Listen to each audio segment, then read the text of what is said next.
Hello my dears, and welcome back to my corner of the internet. I'm Shannon, and today I've got another spoiler-free book review to share with you guys.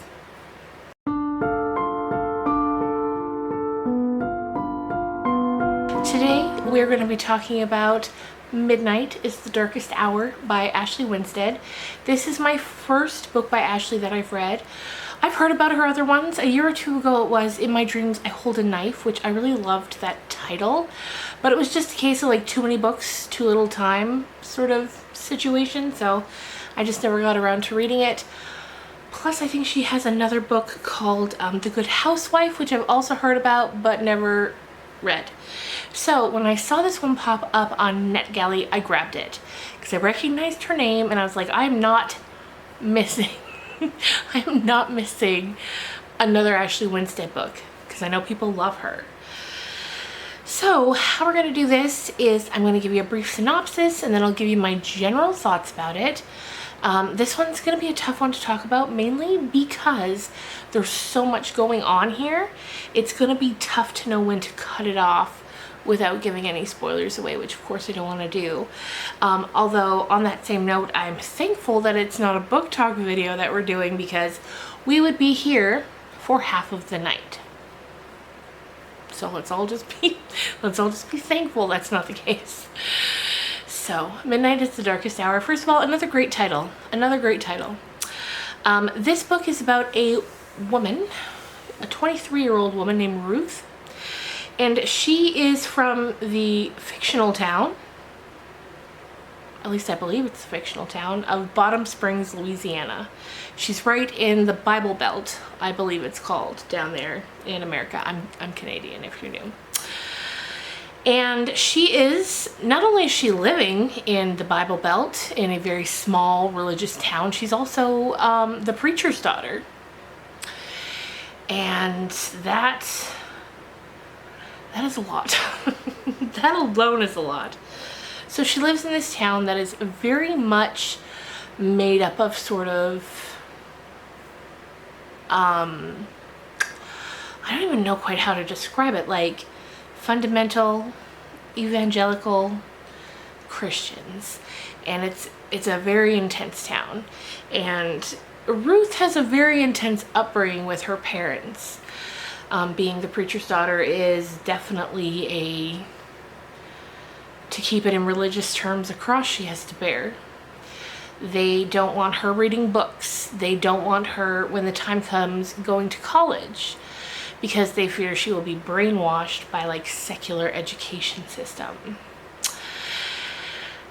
So she's a bit of an outcast because, you know, when you're a kid and a teenager, you're running around sometimes getting into mischief, and the last person you want tagging along is the preacher's daughter. So she's a bit of an outcast, and she's trying to find her way in the world. One night there is a very close call situation after she meets a man in church. She's 17, she meets him, he's 24. And he's a construction worker who's kind of passing through town working on things, and he invites her out on a date. And on that date, he takes her to the swamp. Like, girl, do not go with him to the swamp. But she has recently discovered the book Twilight, and she is enamored with this idea of love that she gets from this book. And so she goes with him because she thinks maybe this is it. And she ends up having a really bad time, which is interrupted by another one of the sort of outcasts in this town, a boy named Everett Duncan.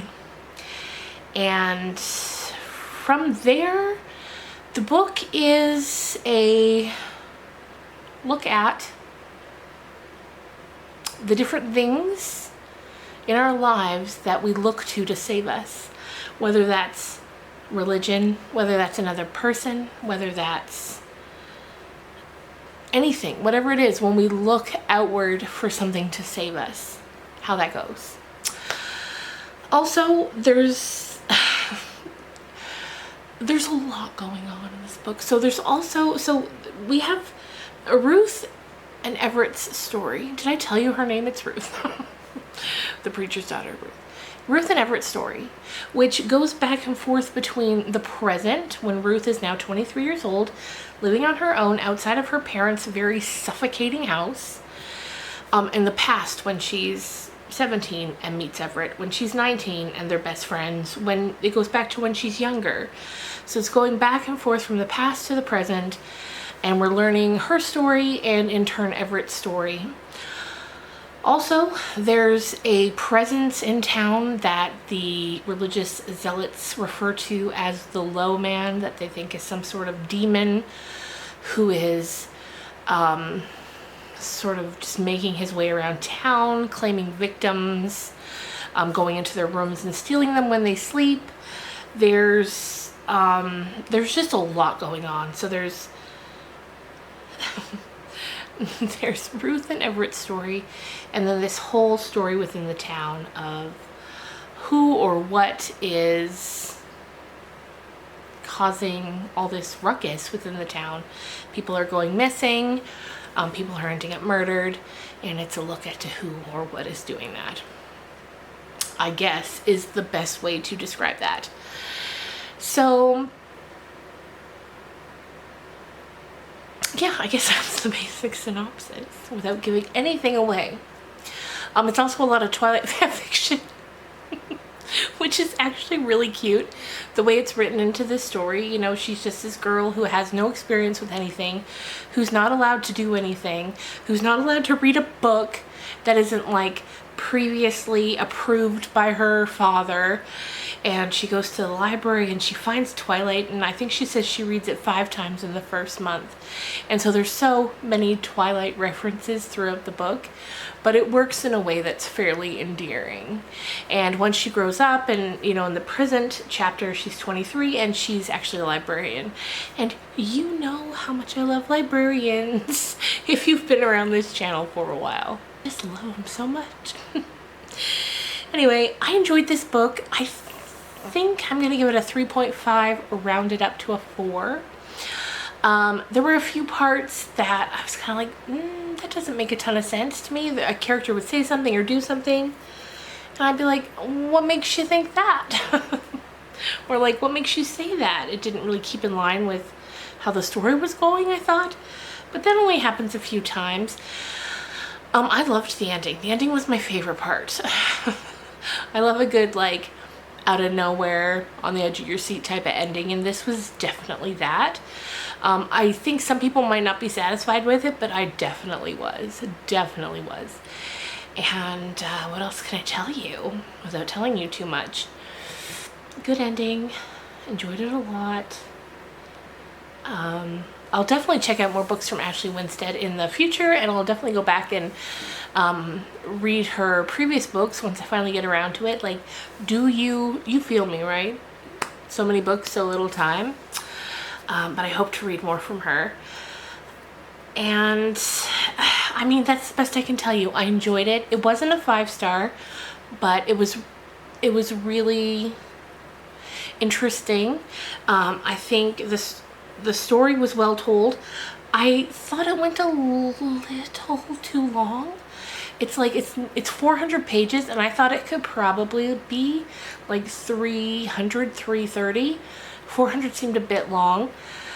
Although I think it does end at like 380, and then the rest is like acknowledgements and things like that. But still, it felt like it ran a little too long. It felt a little repetitive at parts. But maybe it needed that. Maybe if those parts were taken out, the story wouldn't work. But yeah, it did feel a little long, but I enjoyed it. I thought Ruth and Everett were very interesting characters. I think if you ever grew up loving stories with that like tall, broody boy that like nobody can get to, but he really likes you type scenario, you'd probably like Everett and Ruth's you know, interactions and story. So yeah, overall I enjoyed it, and we'll definitely look forward to more from Ashley in the future. So let me know down in the comments down below if you've read it and what you thought of it, whether you're watching this now or in the future when it comes out, which by the way, it comes out October 3rd, and I think it will be a perfect fall read for a lot of people, and hopefully one of those people is you. Anyway, I'm gonna go now, you guys. Thank you so much for watching, and I will see you again real soon. Bye.